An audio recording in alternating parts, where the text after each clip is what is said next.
임세령에게는 이 정화라는 글자와 무토라는 글자가 최대 희신이니 기가 막힌 때에 만나 결혼을 했죠.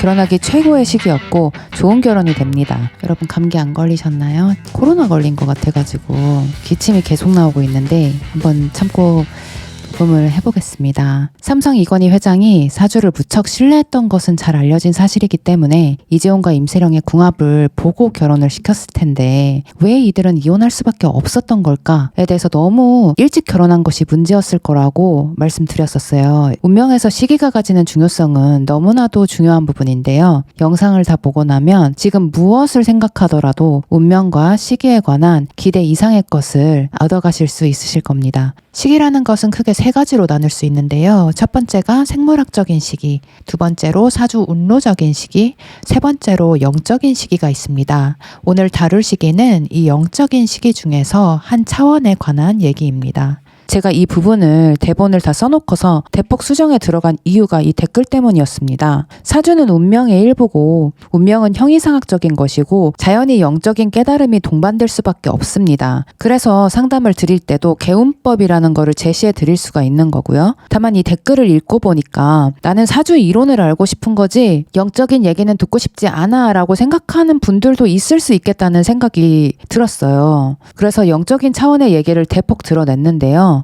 그럼에도 오늘의 주제인 시기적인 면은 영적인 차원과 분리해서 말할 수는 없는 주제입니다. 오늘 영상을 다 보고 나면 운명과 시기를 어떻게 조율해서 활용할지를 이해할 수 있을 거라는 점은 말씀드릴 수 있어요. 보통 결혼이 안 좋다라고 하는 이유가 백호대살이 있다거나 관살이 세거나 지나치게 신강하거나 할 경우에 남자한테 휘둘리는 경향이 있거나 남자를 이겨먹으려고 한다고 해서 늦은 결혼을 추천하는 경우가 있는 것 같아요. 하지만 사실 이런 단편적인 요인들은 유의하면 좋은 성격적인 요소가 될 수는 있어도 즉 남자한테 휘둘리는 성향이면 잘 휘둘러주는 남자 만나면 되고 남자를 이겨먹으려고 하는 성격이면 져주는 남자 만나면 되는 거지 이런 사주의 단편적인 면을 가지고 중요한 결혼운을 점칠 수는 없습니다. 손태형이 나무로 태어나서 도끼로 금극목 당한다고 하는 관성이 많은 사주이지만 누구보다 좋은 결혼을 잘해서 잘 살고 있는 것처럼요.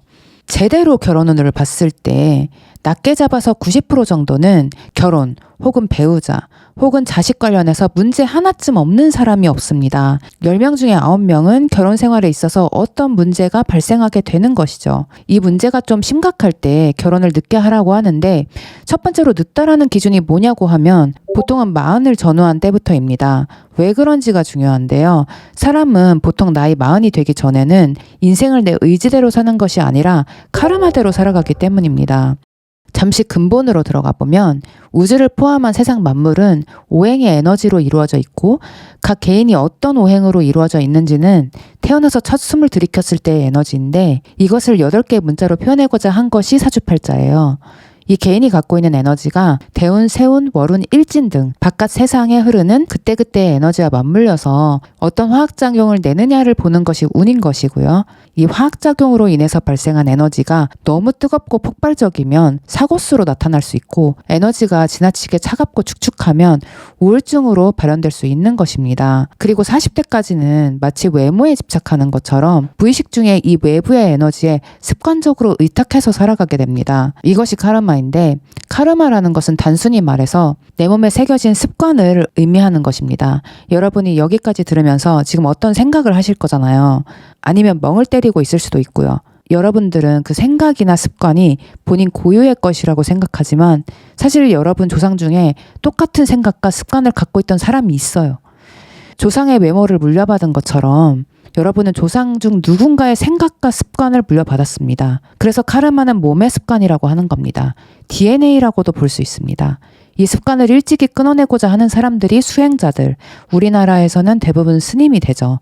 외모에 대한 집착부터 버려야 하니 머리부터 깎고 옷을 통일하고 먹는 것을 최소화합니다. 생과 치이로에서 탐욕스럽게 고기를 먹던 센의 부모가 정말 돼지가 돼버린 것처럼 과식은 카르마에 눌러붙게 만들기 때문이죠. 타로 카드 중 마지막에서 두 번째 카드인 20번 저지먼트 심판 카드를 보면 위에서는 천사가 나팔을 불고 있고 아래에는 천사의 나팔 소리에 죽은 사람들이 관에서 벌떡 일어납니다. 즉 아랫부분은 삶과 죽음이 공존하는 카르마, 사주팔자에 묶여있는 세계라고 볼 수 있고 천사는 이 삶과 죽음의 세계를 넘어서는 존재인 것이죠. 이 천사처럼 되는 것이 모든 수행자들의 목표입니다. 박복한 팔자는 스님팔자라고 하는 이유도 이 지독한 카르마에서 벗어나려면 수행에서 천사처럼 되는 도리밖에는 없다는 것입니다. 하지만 일반인들은 기다려야 합니다. 언제까지 기다리느냐? 나이가 40이 될 때까지요. 이때는 우리를 감싸고 있던 부정적인 에너지의 굴레가 스스로 어느 정도 풀어져요. 그래서 늦게 결혼하라는 말을 하는 것인데 비단 결혼에만 국한된 얘기가 아닙니다. 공자는 이 시기를 부록, 더 이상 미혹되지 않았다고 했습니다. 여자나 술에 유혹되지 않았다는 얘기가 아닌 걸 아시겠죠? 더 이상 습관과 카르마에 유혹되지 않는다는 말입니다. 이때 내가 훌훌 자유로워질지 아니면 여전히 족쇄를 채우고 살아갈지는 각자가 선택하는 것입니다. 40대가 되어도 세속적인 습관들, 이를테면 과식이나 남에 대한 지나친 눈치, 과거의 일에 대한 지나친 집착과 남과 내가 결국 하나인 것을 모르는 이기심 등으로 똘똘 뭉친 사람은 카르마에 눌러붙어 버렸으니 빠져나오지 못하고 여생을 살아가기 쉽겠죠. 이런 족쇄들이 많고 강요되는 사회에 산다면 개인의 의지로 풀고 나오기가 더욱 어려워지고 이런 사람은 40대 이후에도 의식적으로 살지 못하니 무의식 중에 운의 영향을 크게 받는 것입니다. 따라서 한편으로 아직 40도 채 되지 않았는데 이미 늦었다고 생각해서 할 수 있는 것들을 포기하는 것은 운명의 소프트웨어가 어떻게 구성되어 있는지 모르는 데서 연유한 무지한 선택이라고도 볼 수 있습니다. 이재용, 임세령, 이정재의 얘기로 마무리를 해보겠습니다. 이 결혼과 이혼은 거의 전적으로 임세령의 팔자와 연관돼 있을 것으로 보기 때문에 임세령의 팔자를 보면 경술대운, 관인이 강하며 팔자에서 가장 결혼운이 좋았던 대운에 들어서 1997년, 정축년, 홍라의 여사의 소개로 만나 다음해인 1998년 무인년에 결혼했습니다. 이때 임세령 나이 21살, 22살이었습니다. 임세령에게는 이 정화라는 글자와 무토라는 글자가 최대 희신이니 기가 막힌 때에 만나 결혼을 했죠. 결혼하기 최고의 시기였고 좋은 결혼이 됩니다. 그리고 이 대운이 지나가고 다음 대운인 신의 대운은 전과 달리 수운이 전에 없이 엄청나게 강해지는 때입니다. 누가 뭐라 하면 아 그래요? 그럴 수도 있지 하면서 잠자코 따라가던 임세령에게 고집이 생기고 누군가에게 의지하는 것이 아니라 나라는 사람을 발현하면서 살고 싶은 내 인생을 살고 싶은 의지가 충만해집니다. 그러면서 인신사회를 다 모으고 정평관이 혼잡되며 기토타김되던 2009년 기축년에 결국 이혼을 하게 됩니다. 이해가 유독 힘들었던 분들이 많을 거예요. 결혼 전에도, 결혼 중에도, 이혼 후에도 고 이건희 회장과 홍라의 여사는 임세령을 아주 예뻐하고 좋아했다고 합니다. 이건희 회장은 병상에서도 이혼을 말릴 정도였고 시어머니인 홍라의 여사와는 현재까지도 관계가 원만할 정도라고 하는데 구 시어머니와 관계가 원만하다니 거의 기적 아니겠습니까? 이혼 후 또다시 대운이 임자대운으로 바뀌면서 그 첫 해에 이정재와 열애 중인 것이 밝혀집니다. 이때는 또한 나이가 39세였던 때로 말씀드린 40을 전후한 시점이죠. 본격적으로 자기 인생을 살 수 있는 시점입니다. 게다가 대운의 비겁이 강하게 들어오니 내 자주적인 인생을 살고자 하는 생각이 더욱 강화되죠. 사주 운로적 측면에서 뒤에 오는 개축대운은 임세령에게 좋은 대운은 아닙니다. 다만 40을 넘어가니 본인의 의지에 따라서 잘 극복할 수 있는 소지가 어릴 적보다는 훨씬 많다는 것입니다. 평소에 어떻게 살았느냐에 따라서 이 시기를 큰 문제나 영향 없이 지낼 수도 있는 것이고요. 만약 여전히 카르마에 얽매여 있는 사람이라면 젊을 적과 똑같이 이 시기를 힘겹게 지나가겠죠.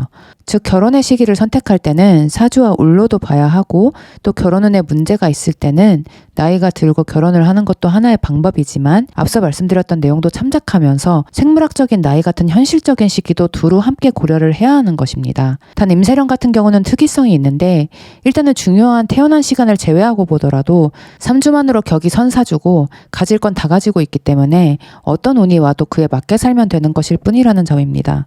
생물학적으로 그리고 사주 운로적으로 결혼하기에 가장 적절한 시기에 결혼해서 자주적으로 살아갈 수 있는 시점에 이혼해서 또 이러한 행보를 받쳐줄 수 있는 사주 원국에 힘이 있었습니다.